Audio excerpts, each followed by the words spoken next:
Il y a un an, les commissaires de justice remplaçaient les huissiers de justice et les commissaires-priseurs judiciaires. On en parle justement avec mon invité, Benoît Santoire. Bonjour, président de la Chambre nationale des commissaires de justice. Alors, c'est l'occasion de faire un bilan. Qu'est-ce qui a changé depuis le rapprochement de ces deux métiers ? Alors, ce rapprochement, il est assez récent, Florence, 1er juillet 2022.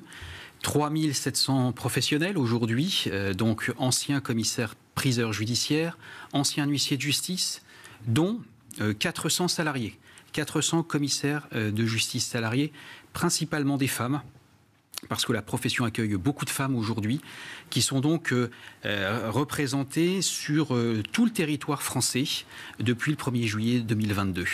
Et il y a eu un élargissement du champ de compétences ? Alors, ce champ de compétences, il s'est élargi grâce à l'arrivée notamment de nos amis commissaires-priseurs judiciaires, avec une véritable expertise de leur part en matière d'inventaire et de prisée judiciaire. Alors, vous parliez du territoire. Qu'en est-il là du maillage territorial ? Il y a encore des progrès à faire ou c'est plutôt... vous êtes dans vos objectifs ? Il y a encore des progrès à faire. Voilà seulement un an. Donc le bilan, je ne peux pas encore le dresser, mais je m'aperçois que tout doucement, des synergies se créent entre les professionnels, parce qu'une confiance s'est mise en place. Ça n'a pas forcément été facile. Rapprocher deux professions et des professionnels qui ne se connaissent pas, qui maîtrisent mal les outils des uns et des autres, c'est assez difficile. Ça passe par une restauration de la confiance entre les professionnels, et tout doucement, on y arrive. Et j'apprends que les premières synergies, le premier rapprochement d'office, vont se mettre en place là dès le début de l'été 2023. Ben ça, c'est très positif parce qu'au début, comme toute nouveauté, comme tout mariage, il y avait eu quelques inquiétudes. Oui. Mais là, le climat s'est considérablement apaisé. C'est fini. Soyons clairs, les plus anciens ont encore du mal à passer le cap et les plus jeunes d'entre nous ne voient que commissaires de justice. Alors, ce qui est intéressant de voir, c'est ce qu'a apporté cette nouvelle profession de commissaire de justice. On va commencer par le grand public. Alors, le grand public, c'est principalement la mise en place d'un constat dit normé, le constat de conformité locative. Il y a une vraie crise d'accès au logement, des difficultés pour les bailleurs pour mettre leur logement en location, des difficultés pour les locataires qui ont du mal à connaître les critères de décence d'un logement. Ce constat de conformité locative, ce constat normé, il aura pour mission, pour but de checker un petit peu toutes les obligations qui pèsent aujourd'hui en termes de loi, en termes de règlements sanitaires départementaux, pour finalement pouvoir dire à un bailleur: votre logement est décent ou ne l'est pas, et s'il ne l'est pas, voilà ce que vous devriez faire pour pouvoir le mettre en location, ou pour pouvoir expliquer à un locataire: attention, vous avez raison, vous avez une déperdition thermique à tel endroit et vous devez interroger votre bailleur. Voilà, c'est vraiment... C'est le constat légal preuve. C'est le constat légal preuve, tout à fait. Concernant les entreprises, quels sont les grands chantiers sur lesquels vous travaillez ? Il y a cette fameuse facture électronique, c'est demain.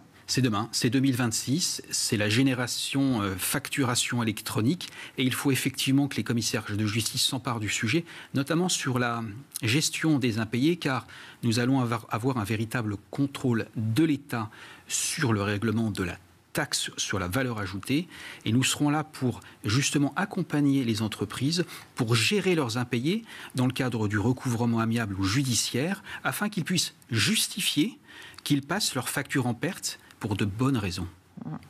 Ça, c'est important. Mais où sont les TPE en la matière ? Elles ont encore du mal. Oui. Il y a encore trop de factures papier, c'est incroyable. Oui, tout à fait. C'est vrai que la facture électronique, pour certains, c'est encore très loin. Et pourtant, il va falloir accompagner, parce que 2026, c'est demain.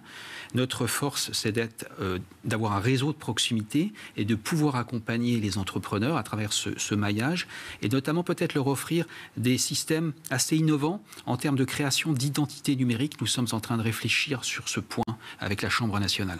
Là, voilà, c'est une fonction qu'on ne connaît pas du commissaire de justice, c'est pouvoir justement accompagner les TPE, les inciter à se préparer. Tout à fait.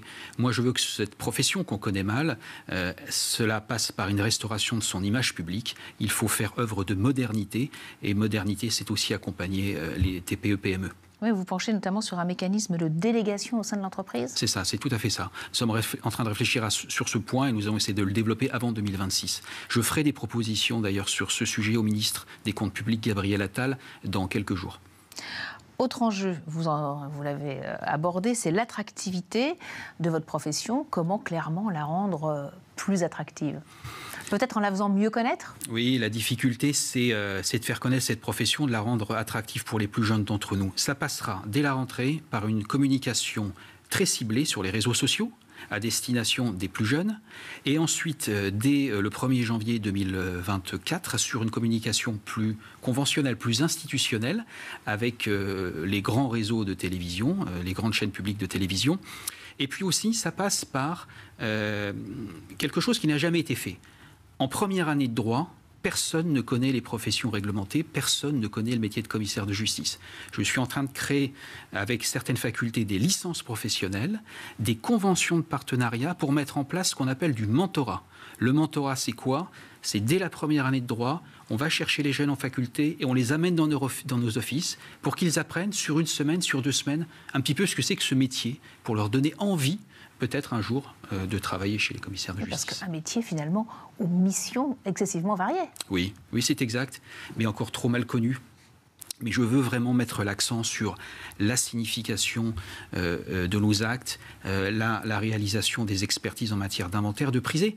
Le constat dont vous avez parlé, qui est un pan économique important de notre profession et qui est une façon de valoriser notre image. Et puis une réforme, vous l'avez dit, de la formation, justement, oui, pour que les étudiants en droit connaissent mieux cette profession. Exactement.